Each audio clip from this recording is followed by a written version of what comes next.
whenever one of the volumes of the Library of Wisdom and Compassion comes out, this is the series of books that His Holiness is doing and I'm assisting with.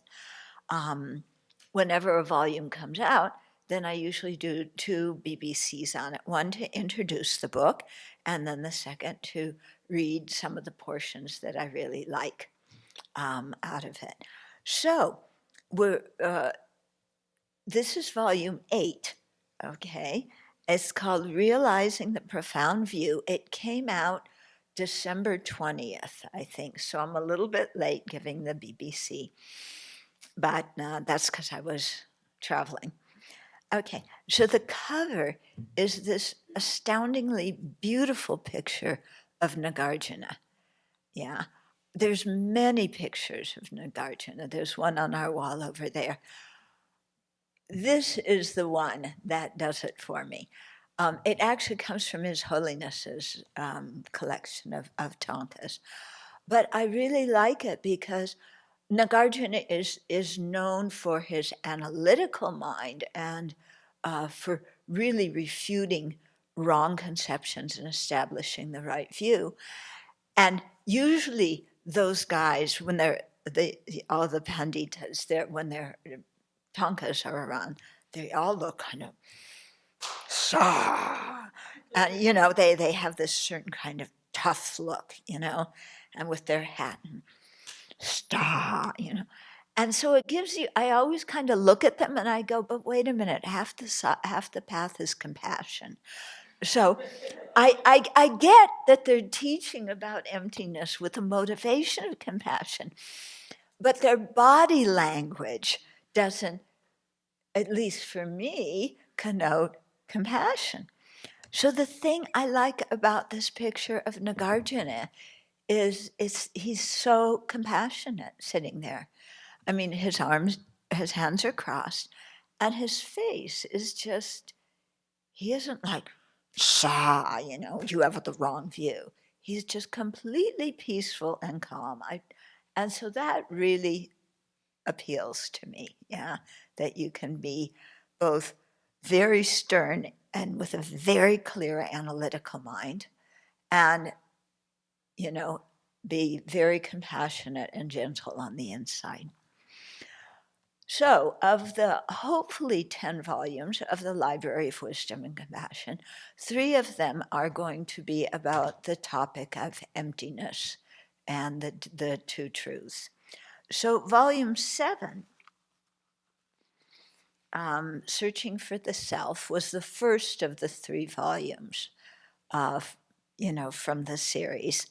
And it just introduced the whole topic of emptiness and what does it mean and all these different things. And we had a review of the different tenant systems and their assertions and so on.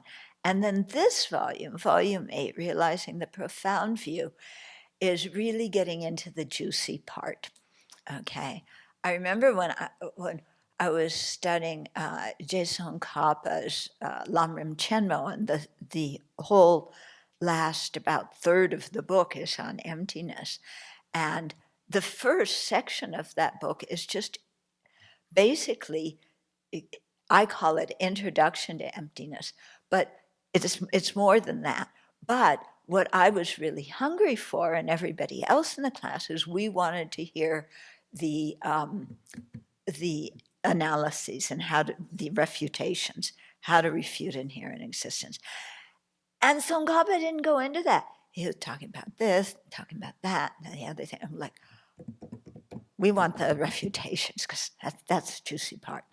Okay, so it's the same. I found that even though I was so impatient when I was first learning this topic, when I went to write this whole section about emptiness, now I understood why there was all this other material coming first, and what's the meaning of the two extremes, and why do we avoid the two extremes, and what are the disadvantages of it falling to the extreme of absolutism or inherent existence, or the disadvantages of falling to the extreme of nihilism or total non-existence. So, so that's all in real searching for the self. This is the volume with the refutations. Volume 9 is, it's called Appearing and Empty. And that's about the two truths primarily. It's the appearance side of the conventional truth, the empty side of ultimate truth, and how those two exist together on one basis and are not contradictory. But back to this volume, Realizing the Profound View. So what's inside of it? All these really juicy things. So it starts out with the 7-point analysis. Okay, first chapter, we're going for it. Let's hear it, 7-point analysis. So, because this is Chandrakirti's famous analysis. Except Chandrakirti didn't invent it. It actually comes, there's a Pali text. I don't think it's in the canon. It's post-canonical. But it's about the story of King Milinda. And he asked one Buddhist monk named Nagasena, to come and explain Dharma to him, especially about emptiness. And the conversation is basically about, you came here, Nagasena said, to the king, when you go places, you go in a chariot, don't you? The king says, yes. Well, what is that chariot? Is it the wheels? Is it the spokes? What is the chariot? Can't, find the chariot that you travel in. And the king is like, well, it's this, it's that. And of course, Nagasena is saying, no, it's not any of those things. Okay. And the king is really like, what's going on here? Because he can't find the chariot, and yet he rides in the chariot. So how do you ride in something that you cannot find when you look for it? Although, if he looked in his chariot house, he could find it there. But when he asked, find the chariot in the parts of the chariot, nothing. Okay, so that actually, it might be one of the first illustrations of using that kind of reasoning, that then Nagarjuna used as well. He had two kinds of reasonings, one with four reasons, one with, not 4 reasons, 4 reasons, looking for the, the chariot or the cart, whatever it is, in 4 places, then another one with 5 places. Then Chandrakirti bumped it up to 7, and it's really quite a profound analysis when you look at it, because it really points out to you, if you do it enough, it points out to you that what you're seeing is with your eyes and how you're thinking of things with your mental consciousness is not accurate, So I'm looking and like, this is a clock, and everybody knows it's a clock. And here is the clock. Clock is on the table. You just have to, that's kindergarten, okay? But what is the clock, or where is the clock? The clock is on the table, but where is the clock in this thing? Okay, where is it? Is it the face? Is it the back? Is it the digits? Is it the buttons?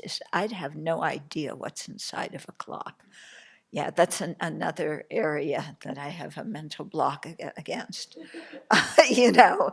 But where in the world is the clock in this, you know? And you can't find it. And yet you look at it and there is the clock. You're sure of it, you know? You read time from it. It functions. It's got to be there. And then you take that same refutation onto the person. Yeah. And this one, really, we don't like at all, you know, because when we sit here, I'm here. I'm here. Yeah. What makes me here? I am just here. Don't you see me? I mean, you see me, you hear me. I'm here. Yeah. There's no big deal about it. I don't depend on causes. There was nothing elaborate that created me. You know, certainly no God. Yeah. Certainly no primal substance or one universal mind that we're all part of. You know, I just am here. No causes are necessary. Yeah. And parts, there's only one me. Yeah. I don't have many parts. There's just one me. Right? Isn't that how you see yourself? Yeah. And then you're called into questioning, you know, who you are really, you know. So somebody says, who are you? This is a really interesting, fun thing to do with a partner. You know, who are you? And it usually starts out with, you know, one of the first ways, what's the first identification we get before we're even born these days? Gender. Okay. So usually our first thing, what is it? It might be I'm a human being, or it might be I'm a woman, I'm a man, whatever it is. Yeah. And somebody says again to you, okay, yeah, well, who are you? Well, I'm a nun, I'm a monk, I'm a teacher, I'm a this, I'm a that. Yeah. Oh, who are you? Well, I'm a person on the left, I'm a person on the right, you know. I'm on this fringe, which is now becoming mainstream, or that fringe, you know, which used to be mainstream, which I don't know. Anyway, yeah, I'm this, I'm a Republican, I'm a Democrat, yeah. Well, who are you? You know, well, what's your position at the Abbey? You know, I'm the dishwasher on Monday, Wednesday, and Friday for the month of June. Who are you? You know, yeah. Well, I'm the one who does the water bowls on the front altar on Tuesday morning, and I take down the water bowls in the Kuan Yin altar on Wednesday evening, and then I put them up on Thursday morning in Ananda. I'm the person who does that, and you go through all your rota duties. That's who I am, you know. Or I'm the daughter or son of so and so. Yeah, I'm the niece or nephew or granddaughter, grandson of so and so. Yeah, I'm a whatever your religion is, whatever your ethnicity is, whatever your race is. You go through all those things, and your partner keeps saying, "And who are you?" And then eventually, you usually get to, "Well, I'm my body." Yeah, I'm here. How do I know I'm here? My body's here. So I'm my body. Yeah, who are you in that body? And you start searching. Yeah, and this is where the establishment of mindfulness on the body is really useful, because you've gone through all those parts, and it's like, okay, who am I? You know, and you think, well, you know, if they were putting a picture up in a magazine, they wouldn't put my liver. I can't say on my liver, on my face. Yeah. So that means in the magazine, they would just take the skin off and they'd put the face in. No, on my whole head. I'm not just the face, I'm the head. Okay. So then my whole head goes, then the magazine would have to be 3D because they'd have to see the whole thing. Okay. But then if they only saw my head, then people would think that's who I am, is only a head. Yeah. And that's how I look on this BBC. I'm a talking head. The rest of me has vanished, And then you get around to, well, on my mind, what in the world is that? And then you think, oh, but there's different parts of my mind. Am I my happy mind or my unhappy mind? Well, today, how do I feel? Well, when I woke up, I was happy. Then I looked at the chart rota. I was sad. Then I went to meditation. I was happy.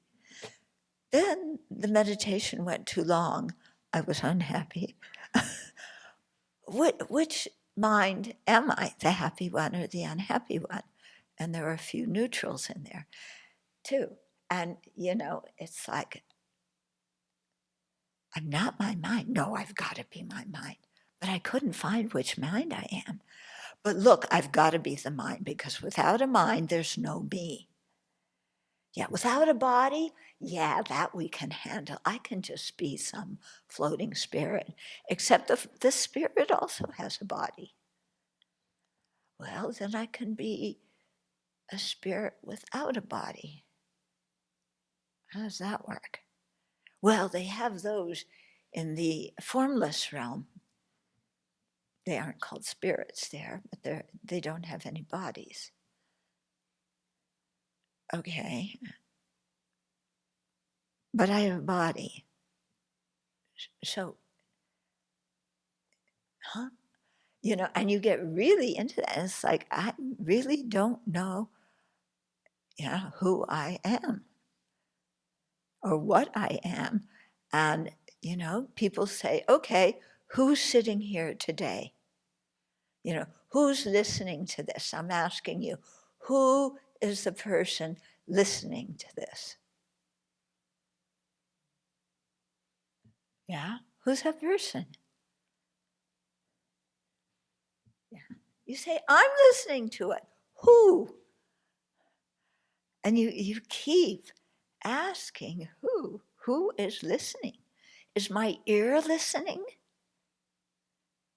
Well, the sound waves go in my ear, but my ear is just a piece of material. It's not doing what's the listening. The listening is done by my audio consciousness, auditory consciousness. But does listening just mean the sounds going in, or does it mean I'm paying attention? Because there's an auditory consciousness where the sound's going in. Yeah. And I'm not going to remember most of what she said in an hour. So it's going out as well. So is that consciousness the one that's listening? Is it even hearing? Or my mind, my mental consciousness, it heard it, except it doesn't have ears, so how can it hear anything? And a little bit of it is remembered by the mental consciousness. So did the mental consciousness hear it? Did it listen? You start asking, and you get yourself so tangled up. Okay. And then your teacher goes, good, I'm doing a great job. Yeah. I guess Vincent was teaching us this, the illumination. And a small group of us. It was a private teaching, and Ruth was translating. And he had such delight in asking us questions. And we would get so confused, and he was just like, Good, good, because I think this is what the teachers in the monastery do. They get you really confused. Why? Because it makes you think. Yeah. And and we would just come out of class like, huh? Yeah. So anyway, so if you're confused reading this volume, we did a good job. And it means you're on the right track, because what often happens, and this was my experience, is you learn the arguments, the outlines of the arguments, and then you start saying, am I my body? No, I'm not my body. Am I my mind? No, I'm not my mind. Okay, yeah, I know I'm not my body, I'm not my mind, so what? I feel the same way. And I'm supposed to feel different after doing this refutation, but I don't. How many of you do the refutation and afterwards it's like, yeah, so what? Okay. And then your teacher says, well, that's because you really don't understand the object to be negated. And you go, yeah, well, I can tell you I can tell you the definition of the object to be negated, except it's something that doesn't exist. You know, so you say, I'm looking for something that is independent, blah, blah, blah, that sets itself up. That's what I've negated. But, I just feel exactly the same. So we know the words, but we can't fit it, identify it with anything that's going on inside of us. Okay? And this is why people who bug you are so kind. Yeah, because they say things that show you your object to be negated. Okay, and they show it very clearly. Okay, so another story, and I know I'm going over time and I'm not talking about what I'm supposed to talk about, but anyway, here it is. So a story. So I used to live at Dorje Monastery, and we had classes with at Nalanda with the monks. Geshe Jumpa Tekshok was teaching us. He was an amazing teacher. Anyway, at one point, because the nuns used to go over to Nalanda, and we had one class, and then there was a break, and we'd have another class. And then sometimes we'd stay after and just talk with the monks about the classes or whatever. So the monks, unbeknownst to us, made a rule, or not, we came to know of this rule, but without consulting us, I should say. They made a rule that all the nuns have to leave after the second class. Okay, no sitting around hanging out and talking about the teachings. So one of the monks, who was quite a good friend of mine, he was the one who announced that at the end of class. And I was, of course, one of the people who liked to hang out and talk about the teachings. And he said, okay, all the nuns have to go back as soon as the class is over. What did you say? I mean, this is in front of the group, so my mouth is shut, but inside, what did you say? You're one of the, you're a friend of mine, and you're telling me that I have to get out of here because somehow I'm going to contaminate your monastery if I stay for a half an hour to talk teachings. I was really mad, because it was just another one of these things of, the women have to get out of here. You can't be in our monastery. Okay, so after the teachings, I said to this monk, I said, we have to talk. Yeah, so today I am staying after and we're talking. So we took a walk. So we're going through it, he's telling me all the monks' reasons and logics. I'm telling him how I feel. And okay. So we got all that straightened out. Yes, we were both calmed down. There was just some good communication. Okay, fine.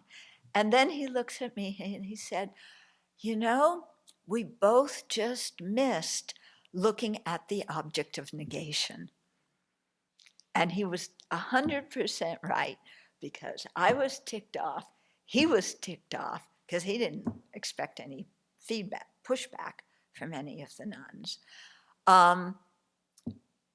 And so, you know, when somebody says something you don't like and your mind is reacting, you know, you have a good chance there to see the object of negation or something that at least resembles it. Yeah. Because at that moment, it's, you are talking to who and telling me to leave? Excuse me? Yeah. So this is my inner dialogue, you know, outer dialogue. I'm a nice Buddhist sometimes. Sometimes the inner one, yeah. But anyway, it's like, oh yeah, who was that person that was so ticked off? Yeah, who was that person? You know, and why was I ticked off? Yeah. Well, why was I ticked off? He pushed one of my buttons. My button is being excluded. You know, and then I grew up Jewish. What else am I supposed to be? Excluded, discriminated against. You know, this stuff is pounded into you when you're a little kid. So, isn't it? You got to look at what your early conditioning was and why you have certain things, you know. Like, why am I responding with, you know, he's excluding me? I didn't ask him. I didn't ask the monks, are you excluding me? You know, I didn't say, are you, you know, oppressing a minority? Are you discriminating against a minority? You know, but this is what I was putting on them. Anyway, so it's a very interesting thing to look at, well, why am I getting angry in the first place? Yeah. And then, okay, so I'm angry because I'm being excluded. Who is being excluded? And from what? Is my body being excluded? Is my mind being excluded?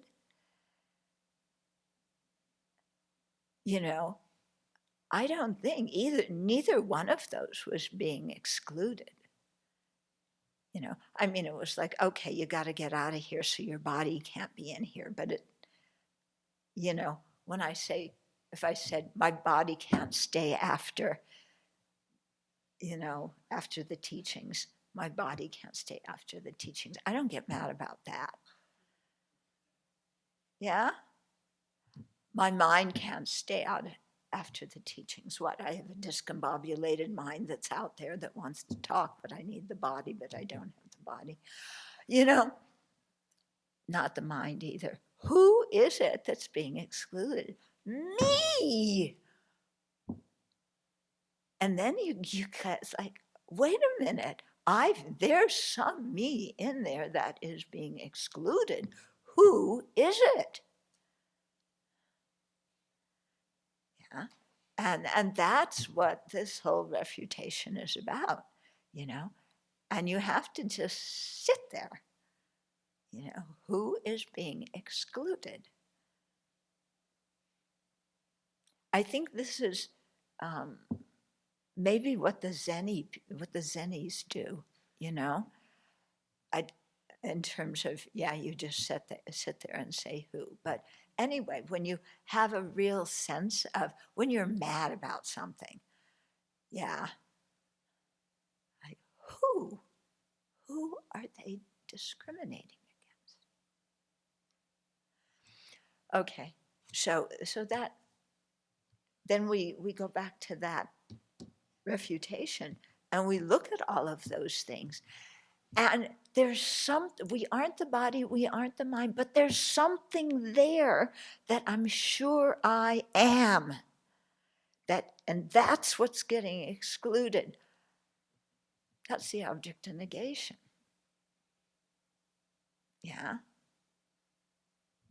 Some independent me, Yeah, that you can't say it's this, you can't say it that, it's that.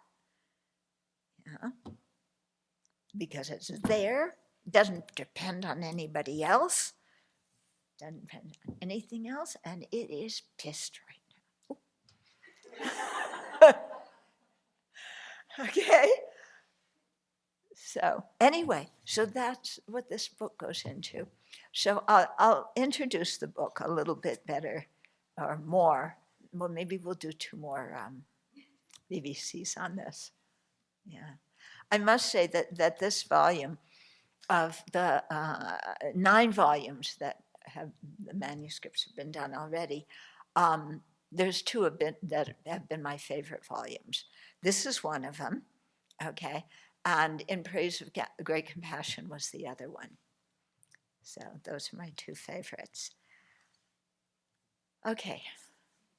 So who is hungry? Yeah. Is your stomach hungry? Does your stomach feel hunger? No, your stomach rumbles a little bit. Your stomach has kind of a tight feeling. Can it feel hunger? Yeah, what is the feeling of hunger? And how is that different than a feeling of eating too much? Yeah, this is mindfulness of the body. Okay. So, but then you go, well, okay, who's hungry?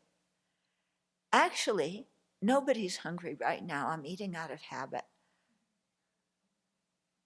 Okay, enjoy.